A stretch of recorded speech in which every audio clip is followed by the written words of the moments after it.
पाठवायचंय तुम्हाला म्हणून सांगते. माझ्या या पोराला ना लग्नासाठी पार पोरींची लाईन लागलेली आहे. एवढ्या मोठ्या मोठ्या श्रीमंत घरातून मागणी येते का पार विचारायला सोय नाही. पण मला बी ना तुमची ही पोर ना पहिल्या नजरेतच आवडली होती. तेव्हाच मी माझ्या पोराला सांगितलं का आपल्या घरची सून ना आता हीच होईल म्हटलं. आओ दादा तुम्ही आता पारे ना कसली काळजीच करू नका. आता फक्त तुम्ही तुमच्या मुलीला ना सासरी पाठवायची तयारी करा. तुमच्या घरून आम्ही ना सून नाही तर लेकच घेऊन जाणार आहे. आओ नाही दादा आमची ना हुंड्याच्या बाबतीत काहीच मागणी नाहीये. आमचं लय मोठं खानदान आहे. आमच्या इथले सगळे माणसं लय सुशिक्षित आहे. आओ ताई तुम्हाला म्हणून सांगते आमच्या ना एवढ्या मोठ्या पंचकृषीत ना फक्त माझाच पोरगा सरकारी नोकरीला आहे. तुम्हाला जर खोटं वाटत असेल ना तर तुम्ही तिथं आजूबाजूला ना कुठे बी चौकशी करू शकता.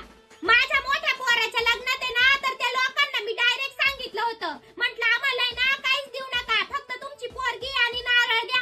तरी सुद्धा त्या लोकांनी ना 20 लाख रुपये दिले. 5 तोळ्याची अंगठी केली, 5 तोळ्याची चैन केली, आम्हाला सगळ्यांना कपडे केले, पोरीला अख्खा संसार दिला आणि एवढं करून सुद्धा ना पोराला गाडी पण दिली.